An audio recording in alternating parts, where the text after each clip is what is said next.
Olá, tudo bem? Vou falar um pouco sobre o que é filosofia. Meu nome é Guilherme Freire, sou professor de filosofia, que vai falar de filosofia, né? Sobre o que é filosofia, então. E não deixem de procurar meu site, guilhermefreire.net, e se inscrever no canal, compartilhar esse vídeo, né? Então, o que é filosofia? É uma pergunta bem elementar. Chega uma pessoa, vai dar aulas de filosofia, vai falar, a gente sempre tem que falar o que é filosofia. Eu dou aula para ensino médio. E aí chego lá e tenho que explicar mais ou menos o que é filosofia, né? Lembro que eu cheguei o aluno que entra no curso de filosofia, ele normalmente é um dos cursos que tem mais evasão, né? Porque a pessoa entra lá no curso e fala, bom, vou estudar ideias legais, tal, vou ver uns negócios diferentes, vou discutir um pouco, vou filosofar, né? Vou falar aqui as ideias que eu estou tendo. E daí chega um livrão do Aristóteles na sua mesa. E aí começa a discutir a causa eficiente, a causa final, a forma, a matéria, não sei o que. Daí o aluno fala assim, gente, onde que eu vim parar, né? Daí chega os termos em grego, arquê, não sei o que. Então a coisa o buraco é mais embaixo, certo?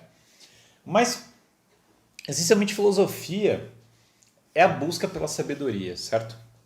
A palavra, sim, como já é muito conhecido, ela indica o amor à sabedoria. E aqui é legal porque quando Sócrates, né, que é o que coloca esse termo, filosofia, ele coloca o termo em contraposição ao sofista. Sophos em grego é sabedoria. O sofista é aquele que pretensamente o sábio. O pretensamente sábio se contrapõe ao que ama a sabedoria. Os sofistas eram figuras importantes. Hoje em dia também nós estamos cheios deles. É aqueles caras que você pagava uma grana e ele te ensinava qualquer coisa. Né? Ele te ensinava a convencer os outros, que era uma cultura democrática que era importante para você obter poder. E não só isso, ensinava vários outros conhecimentos para fins utilitários, mas muito focados no embelezamento do conhecimento, que o conhecimento fosse atrativo para vender mais, para encantar mais, e assim por diante. Então tinha uma coisa meio autoajuda, tinha uma coisa meio marketing, meio convencimento, meio persuasão política e assim por diante. O Gorgias, um dos sofistas famosos, anda com capa de leão para poder fazer as apresentações dele. Então uma coisa meio show. E o Sócrates andando de sandália, escultor, uma figura meio estranha para a sociedade, é acusado de corromper a juventude ao buscar o amor pela sabedoria. E daí o Sócrates fala, bom, mas eu estou ensinando bem para as pessoas, como que eu sou acusado de corromper a juventude? É porque a filosofia, de fato, ao ensinar a busca para o bem, nos leva a questionar determinados conceitos, pseudo-conceitos, que são ilusões de verdade e ilusões do bem que estão estabelecidos na cultura. E aí nós começamos a quebrar esses ídolos, quebrar esses falsos conceitos de verdade, essas ilusões de verdade, ilusões de bondade. Né? Portanto, ensinar a moral é visto por aqueles que estão influenciados pelos sofistas, por aqueles que estão influenciados pelo enrijecimento da cultura de uma maneira negativa, pela limitação da cultura, como uma corrupção. Então, a verdadeira filosofia, longe de ser uma técnica de persuasão, um negócio de... é uma busca muito profunda pela sabedoria. Por isso que contra o sofista, o filósofo ele busca as primeiras bases do conhecimento. Contra aquele que pretende saber, o filósofo tem uma vida dedicada a buscar a verdade, dedicada a tirar as máscaras, tirar as ilusões e encontrar a verdade. Ele não vai ser o detentor da verdade, porque isso é algo divino, como Sócrates já nos aponta, mas ele vai aprender a direcionar o todo da sua vida para essa verdade, como Agostinho interpretava Sócrates, né? Agostinho fala, Sócrates é aquele que vira o todo da vida para uma busca do bem, né? Então, esse passo importante da busca filosófica, de realmente direcionar todas as pessoas para a verdade, para o bem, é isso que trata a filosofia. Portanto, ela trata do conhecimento como um todo, e as várias ciências, todas elas devem muito à filosofia. Todas elas têm na filosofia seu primeiro princípio. Veja, na tradição cristã se reconhece apenas como superior à filosofia a teologia, que trata da salvação das almas. Mas veja, a teologia ela é superior, mas ao mesmo tempo as duas se encontram, certo? As duas tratam uma mesma verdade.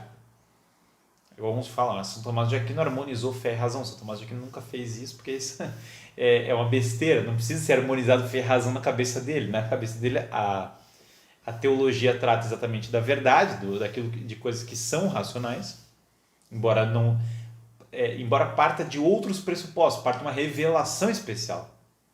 Coisa que o uso puro da razão não tem, essa revelação não foi dada. Então as premissas são diferentes da filosofia e da teologia. Isso não significa que elas não chegam para São Tomás numa mesma conclusão, porque elas estão tratando a mesma verdade.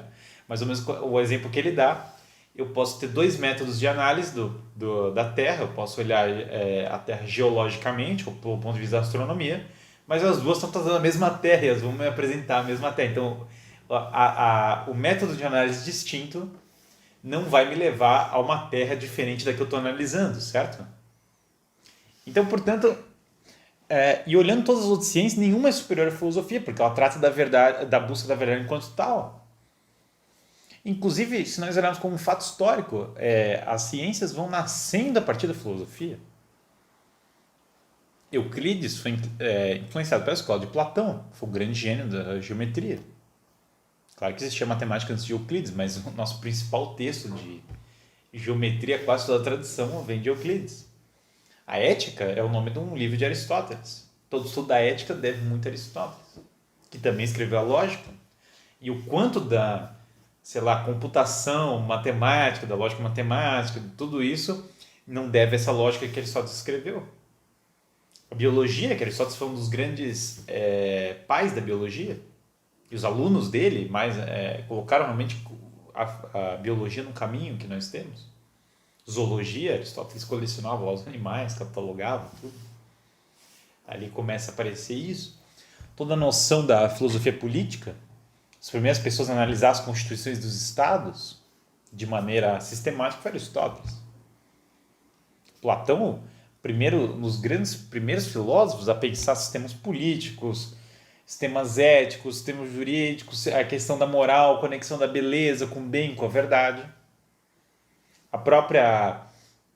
O direito, a noção de lei, como colocada por Aristóteles, foi base de grande parte das discussões jurídicas da história, da filosofia prática de Aristóteles, a Ética Nicômaca, o livro 5, por exemplo.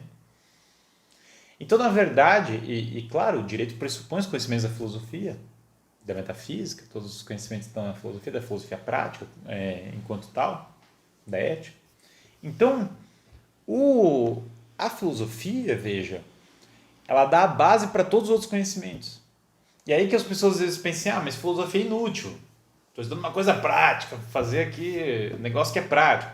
Mas aí, novamente, é a burrice da coisa, porque se você não conhece os princípios daquela ciência que você está estudando, que é mais aplicada, e esses princípios, evidentemente, voltam mais para a raiz da coisa, que é uma raiz filosófica, você vai ter um erro na aplicação desses princípios no final.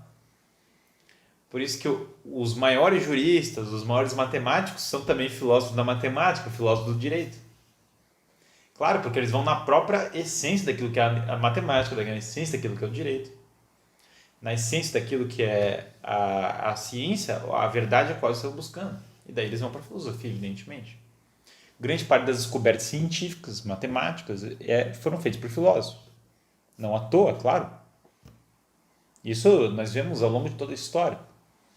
Então, a noção da filosofia como uma ciência meio acadêmica, certo? Que é mais da academia alemã, já para o século XIX para frente, ela tornou confusa a nossa visão, certo? Porque tem a disciplina de filosofia, tem a disciplina de matemática, tem a disciplina de outra coisa, daí parece que tudo tem a disciplina de engenharia, marketing, daí parece que todas as ciências são tipo um supermercado da ciência e a filosofia é uma entre várias, certo? Isso é um equívoco tremendo, porque isso negligencia a árvore do conhecimento de fato. Os pressupostos dessas outras ciências, todos bebem da filosofia. Então, o que acontece, o cardeal Newman, por exemplo, quando fala da ideia de universidade, ele comenta isso, fala, gente, a questão não é que não tem que ter o conhecimento prático na universidade, claro que tem que ter. Então, quando ele defende a educação clássica, ele não nega o conhecimento prático. Mas ele fala, o problema é que nós temos que restituir na universidade a árvore do conhecimento. Quais conhecimentos estão pressupostos para esse outro conhecimento?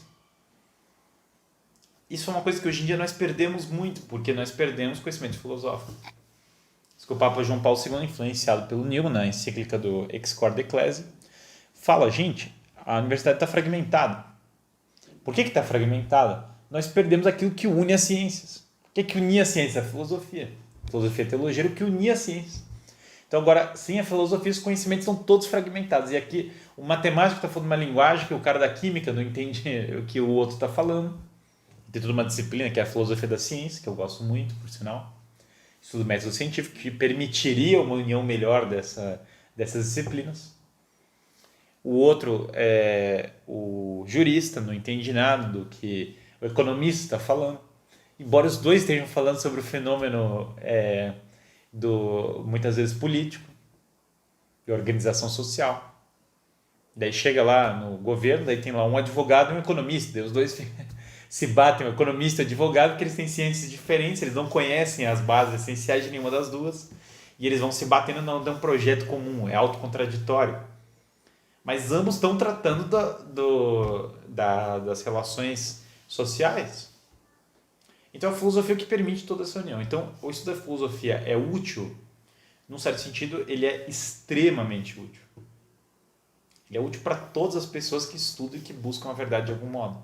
Ele é útil para elevar a vida humana para a sua causa final, para aquilo que ela é realmente destinada a fazer, para a sua teleologia final. Ele é útil para melhorar todas as ciências, para lhes dar correção e fundamento. Até brinco com alguns amigos que orientam no direito e falo, cara, esqueceu um jurista diferenciado, assim, né? Um cara que é totalmente fora da curva. Bom, então você tem que conhecer muito bem as leis do Brasil, certamente, mas tem que conhecer a filosofia do direito, daí você vai ver rapidinho, você vai começar a se diferenciar dos outros. Então, para o profissional, do ponto de vista da profissão dele, é essencial o conhecimento filosófico, porque é justamente aquilo que vai permitir ele voos mais altos. Claro, pressupondo que ele conheça aquilo que é específico, mas aquilo que é específico, fundamentado, é outra coisa diferente daquilo que é específico sem fundamento, desconectado.